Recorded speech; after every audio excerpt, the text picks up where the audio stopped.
नमस्कार दोस्तों, मैं हूँ यश चौरसिया। स्वागत करता हूँ आपका अपने YouTube चैनल स्मार्ट स्ट्रेटजी पर। दोस्तों, आज हम लोग बात करने वाले हैं जूनियर असिस्टेंट से रिलेटेड जितनी भी इन्फॉर्मेशन आपको चाहिए होंगी। जैसे आप बहुत सारे लोगों ने कमेंट किया कि सर पेपर कब होगा, कट ऑफ कितनी जाएगी, ऐसे तरह तरह के आप लोगों के प्रश्न हैं। तो मैंने सोचा कि आज जितने भी आपके प्रश्न हैं उन सारे प्रश्नों का जवाब मैं एक ही वीडियो में दे दूं। और आज का जो हमारा ये वीडियो होगा, ये फॉर्म भरने से लेकर के आपके जॉइनिंग तक और उसके बाद आपका प्रथम वेतन आने तक की सारी जो प्रक्रियाएं होंगी जूनियर असिस्टेंट से संबंधित, उन सब पर पूरी चर्चा आज हम करने वाले हैं। तो जैसा कि आप लोगों को पता है, प्रारंभ में सबसे पहले जूनियर असिस्टेंट उत्तर प्रदेश अधीनस्थ सेवा चयन आयोग के माध्यम से वैकेंसी आई। और वैकेंसी आने के बाद आप सभी लोगों ने, जिनके पास योग्यता थी, योग्यता क्या थी, आपके पास इंटर का मार्कशीट सर्टिफिकेट हो, आपके पास ट्रिपल सी का सर्टिफिकेट हो, 18 वर्ष की आप आयु पूरी कर चुके हों, और साथ ही साथ आपको हिंदी की टाइपिंग 25 वर्ड पर मिनट और अंग्रेजी की टाइपिंग जो है 30 वर्ड पर मिनट आपको आती हो, तो आप इस परीक्षा में बैठने के लिए एलिजिबल हैं। आपने फॉर्म अप्लाई कर दिया, और फॉर्म अप्लाई करने के बाद चूँकि अब ये परीक्षा जो है प्रारंभिक अर्हता परीक्षा जो पीटी का एग्ज़ाम हुआ था उसके आधार पर हुई। तो जो आप पेट में जैसे भी आपके मार्क्स रहे होंगे उसी मार्क्स के आधार पे आप मुख्य परीक्षा में आप बैठेंगे। हालांकि मेरिट इसमें काफ़ी कम गई, और सब लगभग जितने भी कैंडिडेट ने अप्लाई किया था सब जो है शॉर्ट लिस्ट हो गए द्वितीय मुख्य परीक्षा हेतु। तो अब आगे का आपकी प्रक्रिया ये होगी कि अब आपकी लिखित परीक्षा होगी। लिखित परीक्षा कब होगी, लगातार कमेंट आ रहे हैं। तो मैं आपको बता दूं कि लिखित परीक्षा जो आपकी, चूँकि जुलाई में तो संभव बिल्कुल नहीं है, और अगस्त में भी इसकी संभावना नगण्य है, बिल्कुल होने की प्रोबेबिलिटी बहुत ही कम है अगस्त में।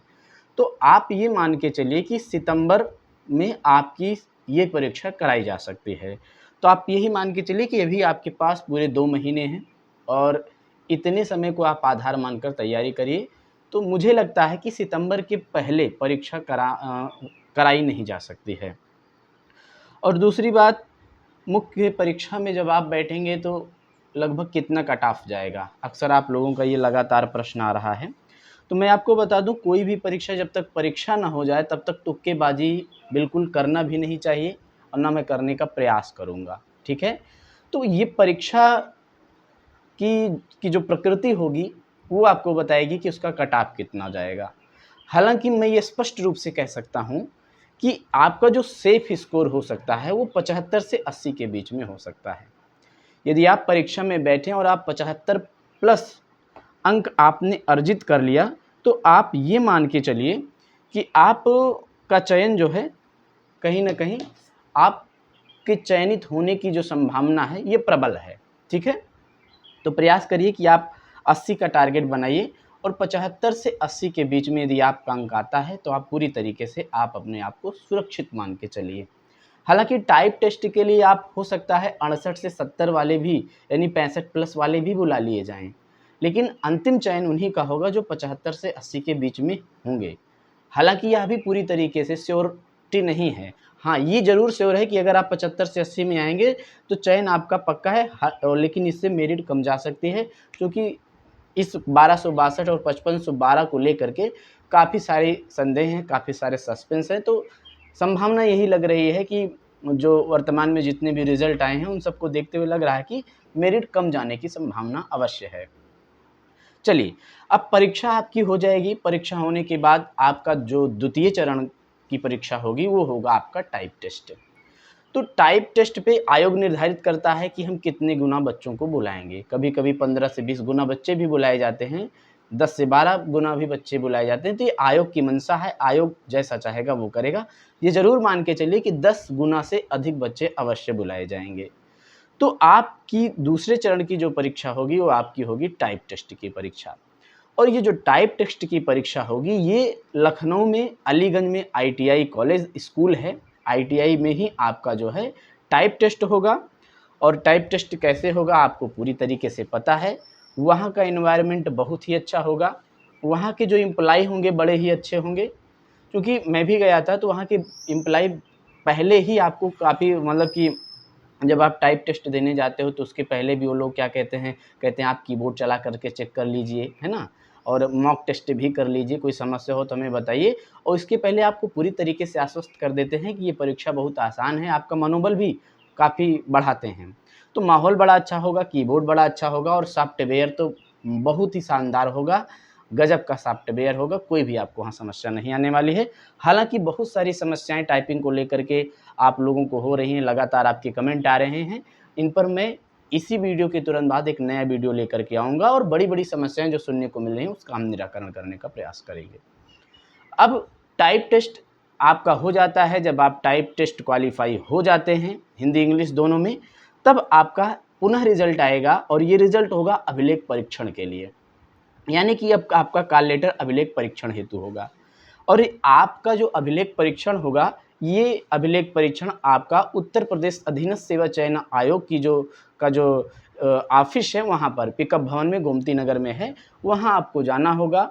और मुझे लग रहा है कि ये अभिलेख परीक्षण भी 1 से डेढ़ महीने ज़रूर चलेगा।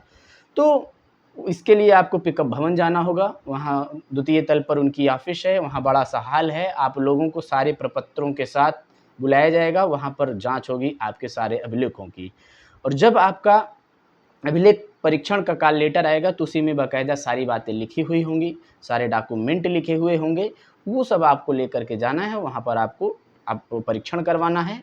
उस दौरान भी अगर कोई समस्या आ जाती है, कुछ अभिलेख आपके पास उस समय नहीं उपस्थित होते हैं, कोई समस्या होती है, तो आयोग आपको 15 से 20 दिन का समय देता है कि इतने दिनों के भीतर आप ला करके पुनः उस चीज़ को प्रस्तुत कर दें। कोई समस्या होती है तो आप बाद में अभिलेख परीक्षण करा सकते हैं। और अभिलेख परीक्षण के दौरान कोई बहुत बड़ी घबराने की बात नहीं है। जो चीज़ें आपके पास होंगी वही जा कर के आपको दिखानी होंगी। अब मान लीजिए फॉर्म भरते समय आपने कुछ गलतियाँ कर दी, कुछ समस्याएँ कर दी हैं, तो वहाँ जाने के बाद उस पर भी जो है संशोधन क के लिए रिक्वेस्ट करेंगे, तो वहाँ भी एफ़िडेविट वगैरह ले लेते हैं। यानी कि अभिलेख परीक्षण में आपको भगाएँगे नहीं, कोई समस्या वहाँ होने वाली नहीं है। और जैसे-जैसे इस 5512, 1262 की जो प्रक्रिया है आगे बढ़ेगी, वैसे-वैसे मैं एक-एक वीडियो बनाता जाऊँगा और आपके सारी समस्याओं का निराकरण करता जाऊँगा। ठीक है? तो अभिलेख परीक्षण में भी घबराने की आपको विशेष आवश्यकता नहीं है। अब इसी अभिलेख परीक्षण के दौरान वहाँ से एक प्रपत्र आपको मिलेगा जिसमें आपको विभागों की वरीयता देनी होगी और इस विभागों की वरीयता में आपको जो सबसे अच्छे डिपार्टमेंट लगेंगे उसको आप क्रम से भरेंगे, ठीक है? 1, 2, 3 करके। कौन से अच्छे डिपार्टमेंट हैं, इनके बारे में मैं चर्चा कर चुका हूँ और फिर से आगे भी मैं आप लोगों को उस समय पुनः आपको बताऊँगा, ठीक है? कुछ नए तर्कों के आधार पर हम आपको विभाग की वरीयता के बारे में बताने का प्रयास करेंगे। तो अब ये डॉक्यूमेंट मतलब कि जो डॉक्यूमेंट है उसका परीक्षण कर लिया गया, आपसे विभाग की वरीयता माँग ली गई और इन सारे प्रोसेस को करने के बाद आयोग लगभग 1.5 से 2 महीने लगाएगा, कभी-कभी किसी-किसी स्थिति में 3 महीने भी लग सकते हैं, ठीक है? तो 3 महीने के बाद जो है आपका पुनः रिज़ल्ट आएगा और इस बार जो रिज़ल्ट आएगा वो आपका अंतिम रिज़ल्ट आएगा, ठीक है? अंतिम रिज़ल्ट कहने का मतलब 5512 पदों के सापेक्ष 5512 अभ्यर्थियों का ही चयन होगा, यानी कि अब जो है आपको गुने में नहीं बुलाया जाएगा। अब उस जैसे ही आपका रिज़ल्ट आ जाएगा, अंतिम रूप से आपका रोल अनुक्रमांक उसमें होगा, ठीक है? अब इसके बाद 1 महीने के बाद पुनः फिर से रिज़ल्ट आएगा। अब ये जो दूसरा वाला रिज़ल्ट आएगा, ये विभाग आवंटन का रिज़ल्ट आएगा, जिसमें आपको 1 महीने के बाद ये पता चलेगा कि आपको कौन-सा विभाग मिला हुआ है। एक्चुअली जब आपका रिज़ल्ट आ जाता है, तो रिज़ल्ट देने के पहले जो है विभाग आवंटित नहीं किया जाता है, पहले आपका रिज़ल्ट दे दिया जाता है। उसके बाद आयोग 1 से डेढ़ महीने की प्रक्रिया में आपके जो है विभाग आवंटन की आगे की प्रक्रिया पूरी करता है और विभाग का आवंटन भी आपके मार्क्स के आधार पर होता है, ठीक है? आपके मार्क्स अच्छे हैं, तो प्रथम वरीयता जो भी आप रखेंगे, वो आपको मिलने की अधिक संभावना होगी, ठीक है? तो मार्क्स के आधार पर आपको आपका विभाग आवंटित कर दिया जाएगा और जैसे ही आपका विभाग आवंटित हो गया, ठीक उसी दिन से उत्तर प्रदेश अधीनस्थ सेवा चयन आयोग की पूरी जिम्मेदारी लगभग समाप्त हो जाती है। यानी कि अब आगे की जो प्रक्रिया होगी आपके विभाग के द्वारा कराई जाएगी। अब अधीनस्थ सेवा चयन आयोग की कोई विशेष भूमिका नहीं होगी। ठीक है, अब विभाग आवंटन की लिस्ट आ गई। अब आप जो भी प्रपत्र वगैरह जमा किए होंगे अभिलेख परीक्षण के दौरान, जो भी वहाँ के डॉक्यूमेंट होंगे, सबका बाकायदा एक-एक फ़ाइल बनाया जाएगा और उस फ़ाइल की 3 फ़ाइलें बनाई जाएँगी। एक फ़ाइल आयोग अपने पास रखेगा और एक फ़ाइल जो है अधीनस्थ सेवा चयन एक फ़ाइल जो है आपके विभाग प्रेषित कर दी जाएगी और एक फ़ाइल रिकॉर्ड रूम में रखी जाएगी। ठीक है? तो इस तरीके से बाकायदा आपकी फ़ाइल जो है आपके विभाग को चली जाएगी। जैसे मान लीजिए आप सिंचाई विभाग में या आरटीओ डिपार्टमेंट में आपका नाम आता है, तो जितने भी बच्चों का सिलेक्शन उस विभाग में हुआ होगा, वो सारी फ़ाइल जो है आपके विभाग में चली जाएगी। अब आगे की प्रक्रिया विभाग करेगा। ठीक है? अब आगे की प्रक्रिया विभाग आपका करेगा। तो विभाग क्या करेगा, जितने भी बच्चों का चयन हुआ होगा, उन बच्चों का पुनः अभिलेख परीक्षण अब विभाग कराएगा। अब यहाँ से लेटर जारी होगा, आपके घर के लिए जाएगा और आपके घर बाय पोस्ट जाएगा और अभिलेख परीक्षण सारे डॉक्यूमेंट ले जा कर के आपको अपने हेडक्वार्टर, अपने मुख्यालय पर जा कर के आप वहाँ पर अपना अभिलेख परीक्षण कराएँगे और हो सकता है उसी समय आपसे जो है जनपद आवंटन की काउंसलिंग भी करा ली जाए या कभी-कभी किसी स्थितियों में बाद में भी कराई जाती है। तो कभी प्रायः यही होता है कि जहाँ आप अभिलेख परीक्षण कराते हैं उसी दौरान आपसे जनपद की वरीयता आपसे माँग ली जाती है। ठीक है? अब जनपद की वरीयता के क्रम में मैं बता दूँ कि माननीय योगी आदित्यनाथ जी के द्वारा, मुख्यमंत्री जी के द्वारा व्यवस्था कर दी गई है कि मेरिट के आधार पर ऑनलाइन ट्रांसफ़र सिस्टम की पद्धति लाई गई है। तो अगर आपके मार्क्स अच्छे हैं, तो आपको अपना मनचाहा जिला भी प्राप्त हो सकता है। हालाँकि कुछ विभाग शायद गृह जनपद नहीं देते हैं और ऐसे विभाग बड़े कम ही हैं, तो वहाँ पर आपको आपका नज़दीकी जिला जो है आपको दिया जाएगा। ठीक है? इस तरीके से विभाग का अपने यहाँ अभिलेख परीक्षण कराने के दौरान जनपद आवंटन की लिस्ट वरीयता लेने के पश्चात जो है आपको आपके घर भेज देगा और फिर से लेटर वहाँ से तैयार होगा और इस बार जो लेटर जाएगा वो आपके घर जाएगा पुलिस वेरिफिकेशन का। तो पुलिस वेरिफिकेशन ये आयोग कराएगा, क्षमा करिएगा, विभाग कराएगा। विभाग आपका कैसा रिकॉर्ड रहा है, इसकी जांच करने के लिए एक लेटर जो है आपके नज़दीकी थाना में जाएगा और वहाँ पर एक सिपाही आपके घर जाएगा, आपके बारे में सारी जानकारी कलेक्ट करेगा, आपसे मुलाकात करेगा। वहाँ आपसे मिलने के बाद जो है आपके जो प्रधान जी होंगे वहाँ से आपका निवास प्रमाण पत्र, चरित्र प्रमाण पत्र और आपके कुछ डॉक्यूमेंट ले करके वो सबमिट करके पुनः जो है आपका पुलिस वेरिफिकेशन करके वो पुनः आपके विभाग को प्रेषित कर देगा और जैसे ही पुलिस वेरिफिकेशन आपके विभाग में पहुंचेगा, तुरंत पश्चात ही विभाग क्या करेगा, आपका नियुक्ति पत्र जारी कर देगा और नियुक्ति पत्र जारी करने के साथ ही आपको जो है उसमें लिखा हुआ होगा कि आप अपना चिकित्सीय परीक्षण भी करा लें। आप कभी-कभी जैसे हम लोगों का क्या हुआ कि हम लोगों का जो चिकित्सीय परीक्षण हुआ, आयोग ने डायरेक्ट शासन के द्वारा सीएमओ ऑफ़िस लखनऊ में ही हम लोगों का करा लिया गया। लेकिन प्रायः यही होता है कि आप जिस ज़िले के निवासी होते हैं, वहाँ के सीएमओ ऑफ़िस आप जाते हैं और जो लेटर आपको मिला हुआ होगा जॉइनिंग वाला, उसको लेकर के जाएँगे। वहाँ के जो कर्मचारी अधिकारी होंगे, वहाँ के जो डॉक्टर होंगे, आपका चिकित्सीय परीक्षण करेंगे और इस बात को सर्टिफ़ाई करेंगे कि आप इस लिपिकीय सेवा हेतु पूरी तरीके से सक्षम हैं। आपको किसी भी प्रकार की समस्या नहीं है और इस तरीके से जो है आपका वहाँ से चिकित्सीय प्रमाण पत्र इश्यू हो जाएगा और कुछ अन्यत्र जैसे मान लीजिए आपके विद्यालय का चरित्र प्रमाण पत्र, एक या दो अधिकारी का चरित्र प्रमाण पत्र, कुछ डॉक्यूमेंट छोटे-छोटे होंगे जो बड़े आसानी से बन जाएँगे। ये सारी चीज़ों को कलेक्ट करके आप विभाग में जाएँगे, वहाँ से आपका नियुक्ति पत्र आपको प्राप्त होगा और आपको इसी के साथ ही जनपद आवंटन की जो वो क्या कहते हैं, आपको मिला हुआ होगा, नियुक्ति पत्र आपको प्राप्त हो जाएगा। तो आप जो है आप अपने कार्यालय इन सारे डॉक्यूमेंट को ले करके आपको जो जनपद आवंटित हुआ होगा, उस जनपद में आप जाएँगे, ठीक है?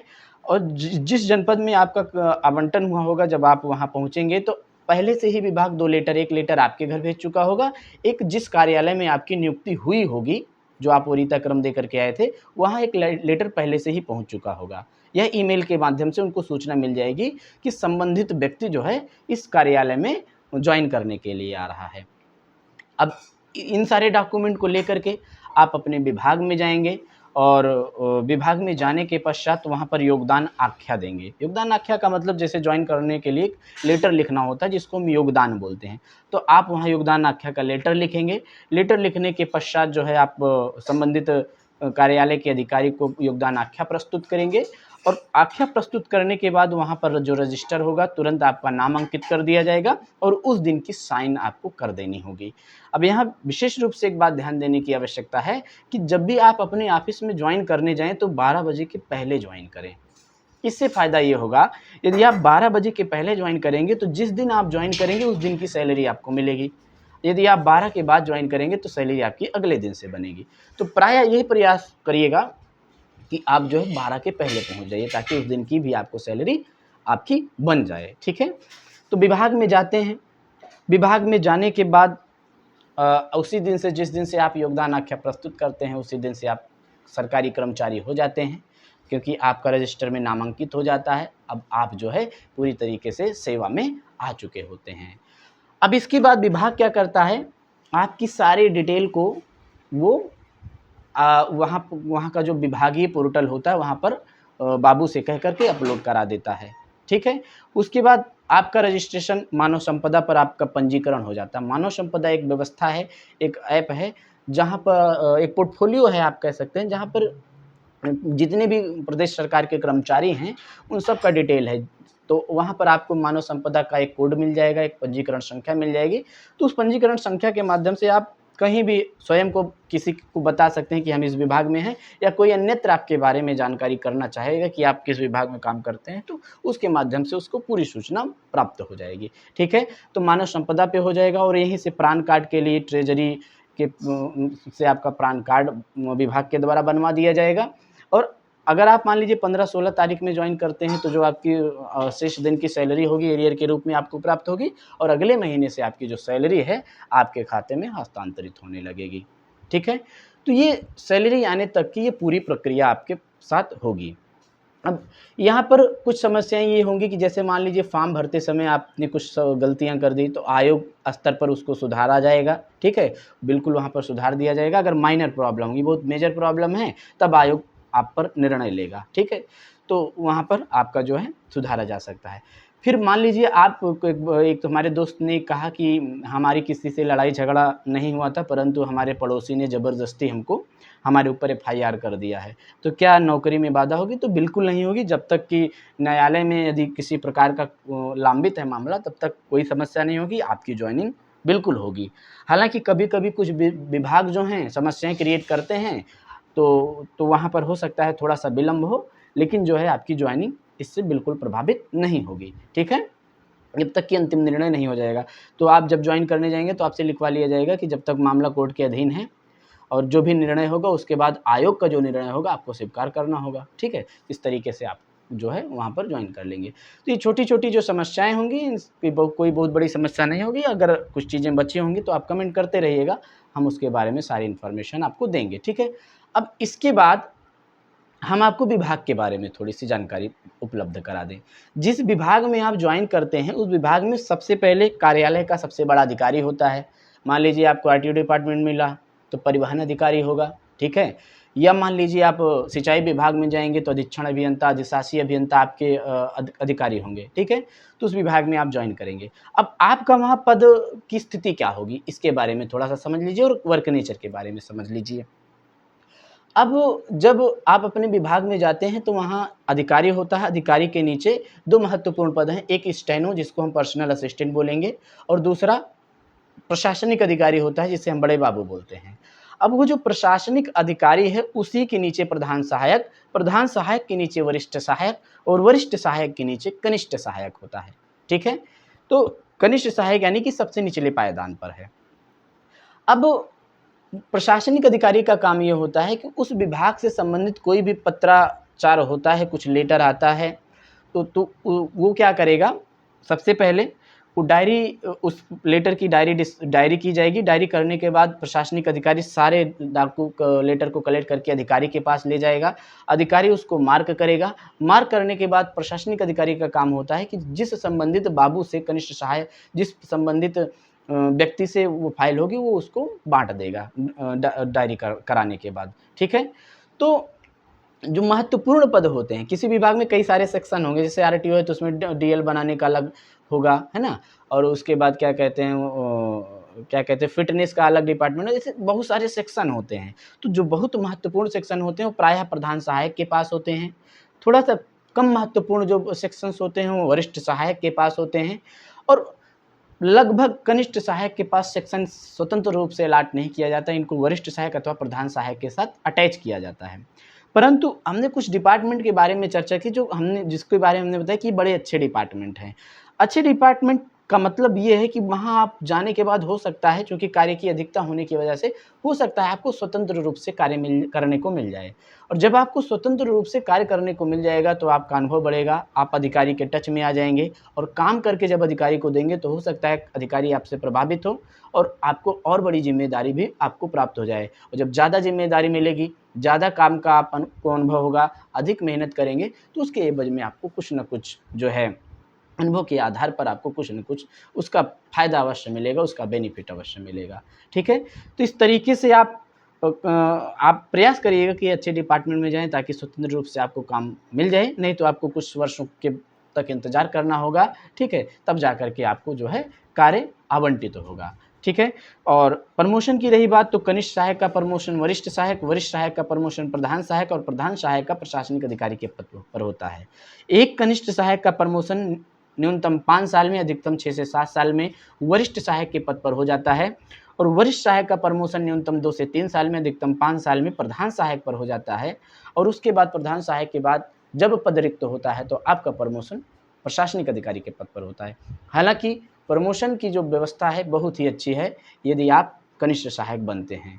तो अच्छे डिपार्टमेंट में जाने का प्रयास करिएगा, कौन-कौन से अच्छे-अच्छे डिपार्टमेंट हैं उनके बारे में हम चर्चा कर चुके हैं और पुनः अभी चर्चा भी करेंगे।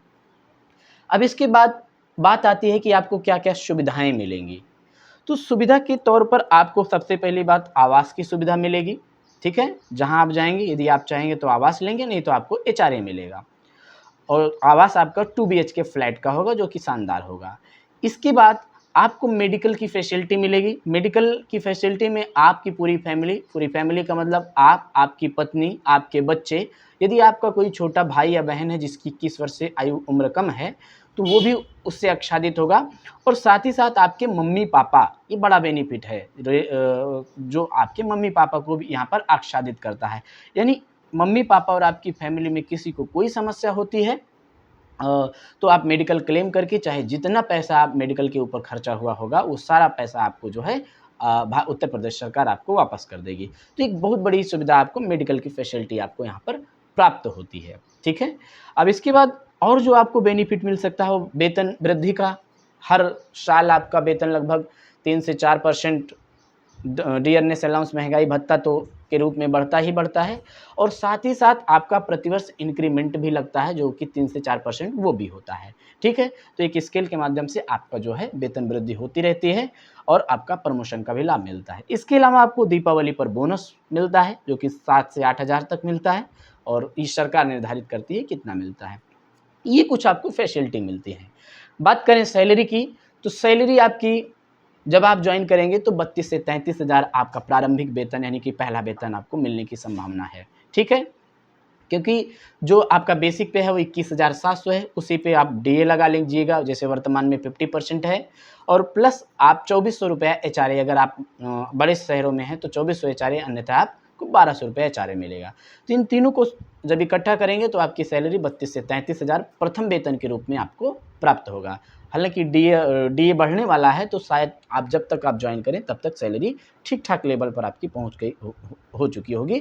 हो सकता है आपको 34 से 35 हज़ार रुपया जो है आपका इन हैंड सैलरी आपको प्राप्त होने लगे, ठीक है? तो ये सुविधा आपको होगी। इसके बाद बची है छुट्टियाँ, जो कि महत्वपूर्ण बिंदु है।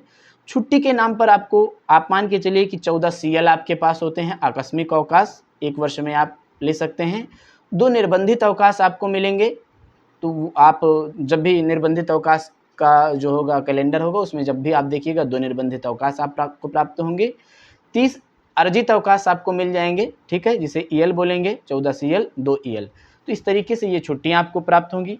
साथ ही साथ सैटरडे, संडे आपका ऑफ रहेगा परंतु यदि आप जनपद स्तर के कार्यालय में होंगे तब आपका ऑफिस से केवल सेकंड सैटरडे आप होगा। इसके अलावा जितनी भी अन्य सरकारी छुट्टियाँ, राष्ट्रीय छुट्टियाँ होंगी, वो राजकीय छुट्टियाँ होंगी, वो सब आपको प्राप्त होंगी। तो इस तरीके से ये आपकी फैसिलिटी, ये आपकी छुट्टी हो गई। वर्क प्रकृति की बात करें तो कार्य बहुत ही आसान होगा। आपको एसी कमरे में बैठना है या कूलर के कमरे में बैठना है। मैक्सिमम एसी उत्तर प्रदेश सरकार के हर विभागों में लग गई है। आपको बैठे रहना है। सहायक के तौर पर आपको वहाँ पर चतुर्थ श्रेणी के कर्मचारी आप कभी भी बुला सकते हैं, उनकी मदद ले सकते हैं। कंप्यूटर ऑपरेटर की कभी भी आप मदद ले सकते हैं, उनसे आप फाइल बनवा सकते हैं, कुछ भी उनसे आप काम करा सकते हैं। तो 2 सहायक के तौर पर आपके साथ हमेशा लगे रहेंगे, उनसे आप उनकी मदद ले सकते हैं, ठीक है? तो ये आपके सहायक कर्मचारी होंगे जो आपके अधीनस्थ कह सकते हैं होंगे। तो कहीं न कहीं एक बेहतरीन जॉब है। चेयर पर बैठने वाली 10 से 5 आपकी ऑफ़िस होगी, 10 बजे से 5 बजे तक आप अपने ऑफ़िस में रहेंगे, एसी कमरे में रहेंगे और केवल पत्राचार आपको करना होगा, लेटर पर कार्यवाही आपको करनी होगी। तो बड़ी ही शानदार, बड़ी ही आराम की नौकरी है, बड़ी ही मज़े की नौकरी है। प्रमोशन प्रोसीजर भी इसका अच्छा है। तो कुल मिला के मैं बात करूँ तो एक बहुत ही गज़ब की नौकरी है। तो जी जान लगा दीजिए, अच्छे से मेहनत कर डालिए और आप इस सेवा में आ जाइए। बड़ा ही और तैयारी अगर आप आगे करना चाहेंगे तो आगे की तैयारी करने के लिए भी एक शानदार नौकरी आपके लिए ये है। तो दोस्तों बहुत कुछ सोच के आया था आपको बताने के लिए, शायद कुछ बातें छूट गई होंगी और जो बातें छूट गई होंगी आप कमेंट करिएगा। जो आपकी जो भी समस्याएँ होंगी उनको हम निराकरण करेंगे और जो भी आपके प्रश्न होंगे उनका हम उत्तर अवश्य देने का प्रयास करेंगे। तो आज के लिए इतना ही। बहुत-बहुत धन्यवाद। जय हिंद।